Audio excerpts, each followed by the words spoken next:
అందరికి నమస్కారం. మన ఛానల్లో దాదాపు 90% మంది ఎవరైతే క్రికెట్ అవ్వాలి అనుకుంటున్నారో వాళ్ళు మాత్రమే ఉన్నారు. అయితే క్రికెట్కి సంబంధించి క్రికెట్ సెలక్షన్స్ ఎక్కడ జరుగుతున్నాయి, ఎప్పుడు జరుగుతున్నాయి, ఎలా జరుగుతున్నాయి అనేది ప్రతి అప్డేటు ఈవెన్ ఇండియా మొత్తంలో ఎక్కడ సెలక్షన్ జరిగినా మన ఛానల్లో అప్లోడ్ చేస్తున్నాం. మరి ఇలాంటప్పుడు చాలామంది చూస్తున్నారు, సెలక్షన్స్కి అటెండ్ అవుతున్నారు, కానీ అక్కడ సెలక్షన్స్లో సెలెక్ట్ అవ్వట్లేదు. మరి దీని అంతటికి రీజన్ ఏంటి? మనం ఛానల్ పెట్టి ఛానల్లో సెలక్షన్స్ గురించి అప్డేట్ చేసినా కూడా ఒక్కళ్ళు సెలెక్ట్ అవ్వకపోతే మన ఛానల్కి నో యూస్. సో కాబట్టి మరి ఈరోజు మనం సెలక్షన్స్లో ఎందుకు సెలెక్ట్ అవ్వట్లేదు, మరి సెలెక్ట్ అవ్వాలంటే ఏం చేయాలి అనే దాని గురించి ఈ వీడియోలో మాట్లాడదాం. సో అయితే మరి ఫస్ట్ మీరు సెలక్షన్స్కి అటెండ్ అయిన తర్వాత మీరు ఎందుకు సెలెక్ట్ అవ్వట్లేదు అనే దాని గురించి మాట్లాడితే, మరి సెలక్షన్స్కి అటెండ్ అయిన తర్వాత మీతో పాటు ఒక 1500 మంది, 3000 మంది అలా వస్తున్నారు.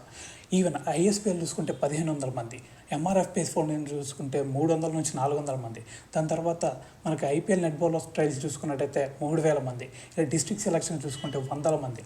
మరి ఇలా 100,000 మంది అటెండ్ అవుతున్నారు. మరి ఆ 100,000 మందిలో వాడికి కావాల్సింది 3-4. మరి ఆ 3-4లో మీరు ఉండాలి. మరి చాలామంది చెప్తున్నారు, మేము సెలక్షన్స్కి అటెండ్ అవుతున్నాం కానీ మేము సెలెక్ట్ అవ్వట్లేదు. నేను ఈవెన్ నాకు 1 అవర్ బౌలింగ్ ఇచ్చారు, దాంట్లో నేను 2 వికెట్లు తీశాను, ఒక్క వైడ్ కూడా వేయలేదు, అయినా సరే నన్ను సెలెక్ట్ చేయలేదు అని చెప్పేసి కొంతమంది మాట్లాడుతున్నారు. సో అక్కడ మీరు గుర్తుపెట్టుకోవాల్సింది ఏంటి అంటే, మీరు అక్కడికి వెళ్ళి వికెట్స్ కాదు తీయాల్సింది, మీరు అక్కడ వైడ్ లేకుండా ఉండటం కాదు వాడికి కావాల్సింది. సెలెక్టర్కి మీ నుంచి వాడు ఎక్స్పెక్ట్ చేసేది ఏంది అంటే, మీరు 150 పేస్ వేస్తున్నారా లేదా, మీరు బౌలింగ్ వేస్తుంటే బ్యాట్స్మెన్కి ఇది పడుతుందా లేదా, బ్యాట్స్మెన్ ఒండులో వణుకు పడుతుందా లేదా అనే చూస్తాడు. మీరు బౌలింగ్ వేస్తే వికెట్ లేచి గిర్రా గిర్రా గిర్రా గిర్రా 4-5 స్టెప్పు 4-5 పల్టీలు పడుతుందా లేదా అనేది మాత్రమే చూస్తాడు. ఎందుకు అవన్నీ చూస్తాడంటే, మీరు ఆడాల్సింది నెక్స్ట్ జనరేషన్లో ఇండియన్ క్రికెట్ టీంలో, గుర్తుపెట్టుకో ఆ పేరుని, ఇండియన్ క్రికెట్ టీంలో నిన్ను చూడాలి ఆ సెలెక్టరు, అందుకని నిన్ను సెలెక్ట్ చేస్తున్నాడు. సో నువ్వేదో మంచిగా బౌలింగ్ వేసి 1 or 2 వికెట్స్ తీసాను, లేదంటే వైడ్ వేయకుండా వేసాను అంటే నిన్ను గల్లీ క్రికెట్లో తీసుకుంటాడేమో, కానీ ఇండియన్ క్రికెట్ టీంలో నిన్ను తీసుకోడు. నువ్వు ఎప్పుడైతే నువ్వు వేస్తే, ఎప్పుడైతే పిచ్చి మీద గుంట పడుతుందో, ఎప్పుడైతే వికెట్కు తగిలి వికెట్ 4-5 స్టెప్పులు పడుతుందో అప్పుడు మాత్రమే నిన్ను సెలెక్ట్ చేస్తాడు. ఈ క్వాలిటీస్ నీ దగ్గర లేకపోతే నువ్వు దేకను కూడా దేకడు. సో ఇది గుర్తుపెట్టుకోండి. నువ్వు బౌలర్కి వెళ్ళావు అంటే ఈ క్వాలిటీస్ నీ దగ్గర ఉండాలి. ఏందన్నా నువ్వు ఎప్పుడు బౌలింగ్ గురించి చెప్తావు, బ్యాటింగ్ గురించి చెప్పవా అంటే తర్వాత చెప్తాం, కానీ బౌలర్స్కి ఉన్న నీ ఆపర్చునిటీసు ఏ బ్యాట్స్మెన్కి లేవు, ఏ వికెట్కి కీపర్కి కూడా లేవు. అందుకే మెయిన్గా మీరు ఈజీగా వెళ్ళాలి అంటే బౌలింగ్ ఎంచుకుంటే చాలా ఆపర్చునిటీస్ ఉన్నాయి. సో కాబట్టి ఒక బౌలింగ్ గురించి ఫస్ట్ మాట్లాడదాం, తర్వాత బ్యాట్స్మెన్స్ గురించి మాట్లాడదాం. అయితే మరి ఈ 3 క్వాలిటీస్ మీలో ఉన్నాయా లేవా అనేది ఫస్ట్ గెస్ చేసుకో. సో అయితే మరి నువ్వు చెప్తున్నావు, మరి బౌలర్స్కి ఇన్ని ఆపర్చునిటీస్ ఉన్నాయన్నావు, మరి ఒక్కరు కూడా కనిపించట్లేదు ఏందో మనకి సెలెక్ట్ అయినట్టు అని నువ్వు అనొచ్చు. ఎక్కడికో వెళ్ళొద్దు, ఎక్కడున్న ఎగ్జాంపులే నేను చెప్తాను. మన కళ్ళ ముందు ఉన్న ఎగ్జాంపుల్ మీకు చెప్తాను ఇప్పుడు, అది తెలుసుకో. ఫస్ట్ హైదరాబాద్ లొకేషన్ తీసుకో. హైదరాబాద్లో సిరాజ్ లీగ్ మ్యాచెస్ ఆడుతున్నాం. లీగ్ మ్యాచెస్లో వికెట్ వేస్తే బాలు వికెట్ లేచి 3-4 పల్టీలు కొట్టింది. దాంతో సిరాజ్ అంటే ఎవడ్రా అనే హైదరాబాద్ మొత్తం వినిపించింది. సో సెలెక్టర్స్ కూడా ఏం పేరు బాబు నీ పేరు అని చెప్పేసి నేమ్ రాసుకొని మరి రంజీ ట్రోఫీస్లో ఆడిచ్చిన సందర్భం ఉంది. సో అలాగా నీ స్టేట్లో నువ్వు ఎక్కడైతే పుట్టావో ఆ స్టేట్లో నీ పేరు వినిపించాలి అంటే నువ్వు చేయాల్సిందల్లా ఒకటే, వికెట్ లేచి గిరగిర తిరగాలి. దాని తర్వాత ఇంకొక ఎగ్జాంపుల్ నీకు చెప్తాను.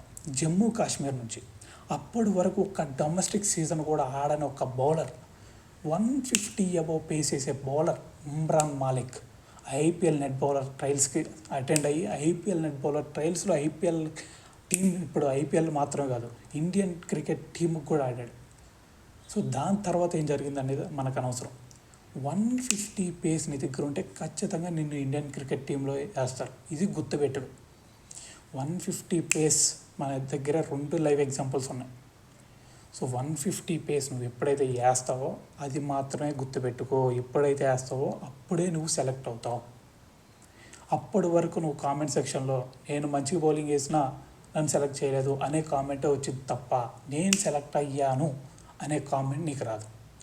సో కాబట్టి ఈ రోజు నుంచి ట్రై చేయి. ఐఎస్పిఎల్ ట్రయల్స్కి 4 నెలలు ఉంది, ఐపీఎల్ నెట్ బౌలర్ ట్రయల్స్కి 5 నెలలు ఉంది, ఎంఆర్ఎఫ్పి ఫౌండేషన్ ట్రయల్స్కి 6 నెలలు ఉంది. నువ్వు ఇప్పుడు 120 పేస్ కనుక వేయగలిగితే ప్రతి మంత్లో నువ్వు 10 km/h స్పీడ్ పెంచుకోవచ్చు. సో నీకు 4 నెలలు ఉంది, 150 ఈజీగా నువ్వు చేరుకోవచ్చు ఈ 4-5 నెలల్లో. సో కాబట్టి నేను చెప్పేది ఏంటంటే ఈ రోజు నుంచి గ్రౌండ్లో అడిగిపెట్టు. 120 పడితే నెక్స్ట్ మంత్కి 130 పేస్ పడాలనేది. దాని తర్వాత 140, 150 బాల్ పడితే లెగ్స్ వికెట్ గిర్ర తిరగాల. అలా ఎప్పుడైతే వేస్తావో అప్పుడు ఇండియన్ క్రికెట్ టీంలో ఉంటావు. సో ఇవన్నీ నాకు వద్దన్నా, ఇంత కష్టం నేను పడలేను అంటావా, ఛానల్ అన్సబ్స్క్రైబ్ చేసుకొని బయటికి వెళ్ళిపో.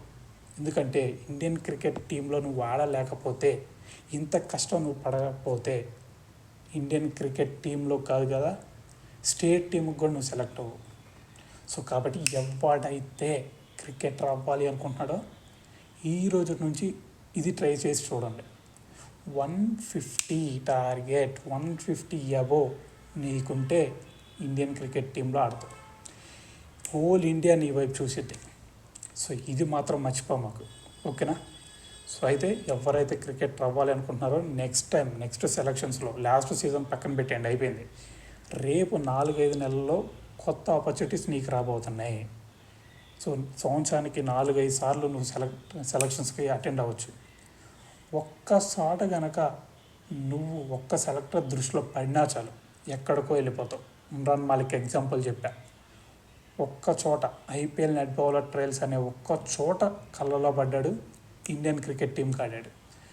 నువ్వు కూడా 150 వేస్తే ఈరోజు ఈ వీడియో చూస్తూ నీ ఇంట్లో కూర్చొని ఉంటావు. 4-5 నెలలు నువ్వు కష్టపడితే ఈరోజు ఈ వీడియో చూస్తూ నీ ఇంట్లో కూర్చున్నోడివి ఇండియన్ క్రికెట్ టీంలో 1 ఇయర్లో ఉండిపోతావు. సో ఇది మాత్రం గుర్తుపెట్టుకో, ఇండియన్ క్రికెట్ టీంలో నీ పేరు ఉండాలంటే 150 బ్యాట్ ఎత్తేలో అవతల పోవాలా, బాల్ ఎక్కడేస్తే అక్కడ గుంట పడాలా, వికెట్ తగిలితే గిర్ర 4-5 స్టెప్పులు లెగ్సి పడాలా. సో ఇవి గుర్తుపెట్టుకో.